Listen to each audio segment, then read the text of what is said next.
I rise and I wake and I gotta go get it. I'm making my bed and it's straight to the digits. No cup of jokers, this is acidic. So I take a shot with the lemon and ginger. Look in the mirror like, yeah, I'm that. Look in the mirror like, I'm fitted. Looking outside like the world is all mine. Look in the mirror like, go get it. I gotta get to the scene, oh, I gotta get to the bag now. I can't be chasing on these. They getting, they feeling and dragged down. That's why they just crash out. Stuck in the cell and it's man down. Life getting gone in a flash. Hey, hey, it's Jody of Fervor Voice back again on my walk, of course. It's 2025, the month is November. This is when the holidays start. This is when everything is just like a flash. I remember when I was teaching, I would say to myself, as soon as I get through Thanksgiving, everything is a blur. Because you got that Thanksgiving holiday, you got the Christmas holiday right behind it, you got New Year's, and before you know it, it's like MLK, Valentine's, spring. By then, it's just time to start solidifying everything that was learned all year long. That EOG for elementary students. Yeah, everything was over with. So I always think about the holidays being that starting point to where things just kind of start moving. I also think about what holidays look like now. My grieving process, the Fervor Voice process is all rooted in how to get through your grief. So when you think about holidays, when I think about holidays, I think about what it was like when my kids were coming up. So when my kids were growing up, the holidays were at my house. And I loved that because I was in control of the food. I'm a northern girl, so my food is different than southern food. It's a little different. I particularly like the way I cook. I particularly like the way my mother cooks. She taught me how to cook, so obviously, right? So the holidays were at my house. Thanksgiving, Christmas, New Year's party. The holidays were at my house. I loved to host. I grew up that way. My mother hosted when I was growing up. It was just a given. We were going to have the holiday parties at my house. My nieces and nephews remember the holidays at my house. The memories are there, right? My husband's cousin said, y'all's house is always the place to be. Secretly, I took pride in that. So I wanted to keep that going, right? Think about what it's like, what it would be like if you're the person that does the hosting. You move back to the first house you were in when you and your husband were just starting out. It's about a fraction of the house that you used to live in when you did all the entertaining. But you move. So that looks different because you don't have the space. You start building your life in a conducive way to just you and your husband, your empty nesters, the kids are grown. It looks different. You know, you got space outside, you know. We do have a nice space outside to entertain that's actually bigger than the space inside. So we do most of our entertainment when it's warm. So that's a thing. Then you lose your son. That turns everything upside down for a while. For a while. When I tell you, I was running from the holidays. I hated when they were coming, especially Christmas. My son loved Christmas. So you lose that piece, that person that did, and my daughter loved Christmas too, but it wasn't that big of a deal for her as she got older. Christmas was always a big deal for my son. You can imagine Christmas was the holiday that I never wanted to see. And though you have those loved ones, the people that care about you, the people that want you to be okay, you know, they'll invite you and try to make you happy. But there is no substitute for your family when you're used to and you look forward to doing it a certain way. I was always going to be up, getting everything ready for Christmas morning, whether there was a brunch, whether there was going to be dinner. I was always getting everything ready the night before. Sometimes we'd have Christmas Eve parties. It just depended on, whether or not my family was going to come to town. But it was a given. The kids were going to get up. I was already up. I'd already baked cinnamon rolls. I already had the hot chocolate and whipped cream ready. And my husband and I sitting there watching them open their things. We're eating cinnamon rolls and hot chocolate. They have their cinnamon rolls and hot chocolate once they get everything torn apart. That's the way it was all their lives while they were coming up. And I think that my son, that was nostalgic for him, hot chocolate. Like, that was serious for him. And I remember him calling me saying, "Mom, how you make that hot chocolate? I tried to make some. I got the hot water and everything. And I had some cocoa powder. That cocoa powder you gave me." I said, "Son, you cannot make Swiss Miss you can make with hot water. The hot chocolate you grew up on? No, you gotta stir that. You gotta stand over a pot of boiling milk. You gotta stir that. And you gotta work quick with it. No, you can't do that." And he was like, "Oh, because this is real nasty." Yeah, cocoa powder and water, that sound nasty to me too. We laughed about that. Everything about Christmas made me think about who I would not be able to give a gift to, who I would not be able to hug, who I will not be able to feed. That's what I thought about. Everybody else is thinking about, well, I'll invite them, or let me make sure they're okay, or I'll stop by and see them. Be careful, and this is for those who have not lost the way I'm lost. Be careful inviting people who have just suffered a loss. You have to make a very conscious decision as far as where you need to be on those holidays and those birthdays, special occasions that were specific to that person that you love or that had certain meaning for you. This is where you start doing some seeking.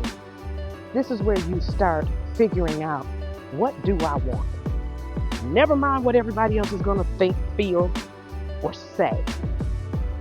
This is where your voice comes out, where you say, "No, I'm not cooking.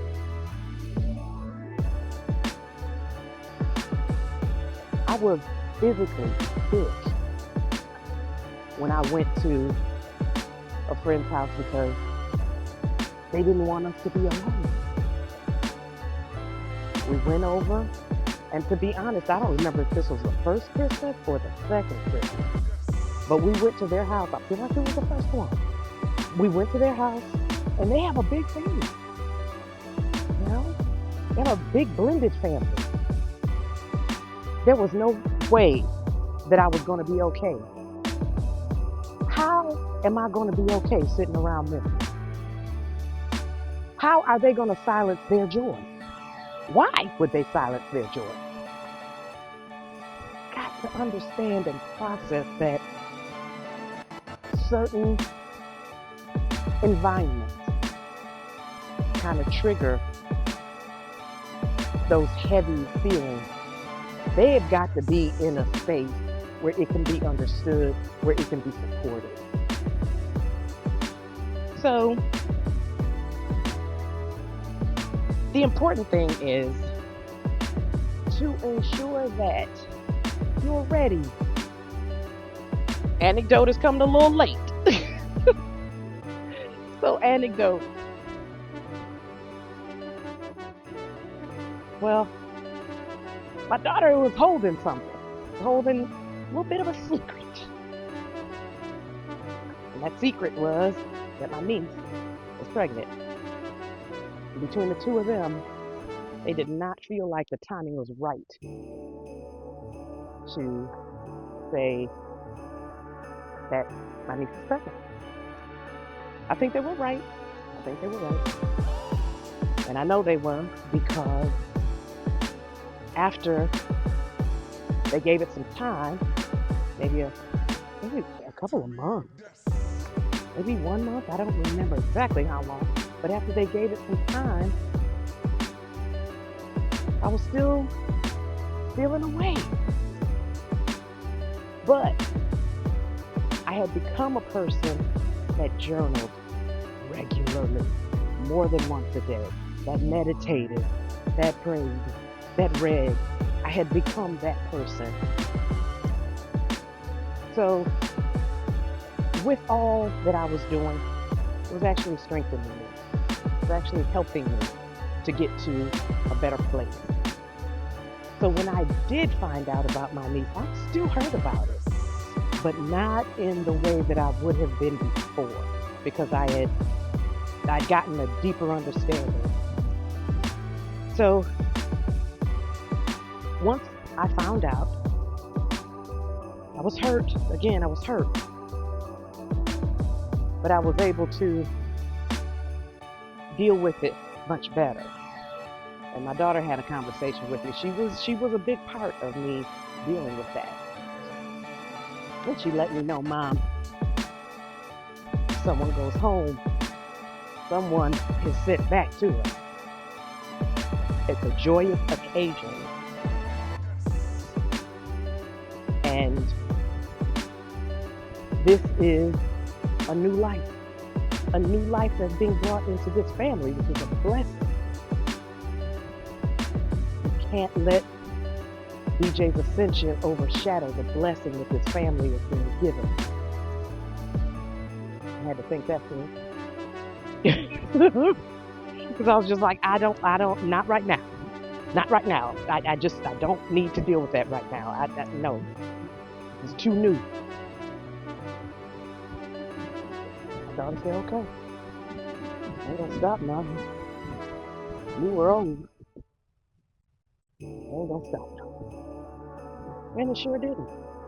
It sure didn't. A few months down the road. Gender reveal. So I'm definitely going. I definitely don't feel good, but I am definitely going. I went to the gender reveal. I did the best I could. This is that thing where you try to power through. You're grieving, you're hurting, and you try to power through. And I have no idea how I showed up to other people. I have no idea. But I know I was hurting. I did not have much to say to anyone. I know that I rolled my eyes a few times. And I know that I didn't want to be there. After I got home, because I think I was the first one out of there. Gender revealed that she was having a boy. That was too much. At that point, I couldn't. And I can't really explain what that feeling is. It is such a state of, I don't know what to do with myself. I'm sick to my stomach. I wish I could explain it. I wish I could explain it better than that. I can only explain the feeling physically. But I made it out of there quick. I don't know if I even said goodbye to anybody. Got the whole family together to take one big group picture. I hope I smiled on it, but I can understand if I didn't, because I sure didn't have it in me. I don't know what happened. As soon as my husband and I got in the truck, I just broke down. I just broke down. I went home and I knew what I needed to do. So I started doing that to try to get myself back together because I was so hurt and I was grieving so badly. And something told me I need to call P. BJ's girlfriend at the time passed. Something told me call P. I always call her P, and I don't call her Portia. That's my girl. I call her P. I'm gonna nickname you. If I care about you, I've nicknamed you. But yeah, I said P, I need you. She was like, Miss Jody, you okay? I said no. Can you come over? She said, yeah, I'm down. I'm right around the corner. Yeah. Came through. A few minutes. And when she got there, I said, Miss Jody, what's wrong? I explained to her the situation. And after I explained it to her, she just looked down and water in her eyes, you know. Miss Jody, you're gonna have to tell your family what you can take. I said, well, I can't put my stuff on them. You know, my niece is having a baby. I can't do that. She said, Miss Jody, if you don't do it, if you don't say, I can't take it, you're going to find yourself showing them you can't take it. And she shared a story with me. And that's when I found out that she had lost a child. And it blew my mind. I didn't know that. That girl knew exactly what I was talking about. She knew exactly how I felt. And she said to me, they are not trying to hurt you. They think they're including you. And they don't know how you feel. That's why they're trying to just keep doing what they normally do. They don't understand that you can't take it, and you didn't tell them you couldn't take it. You just went there and did the best you could.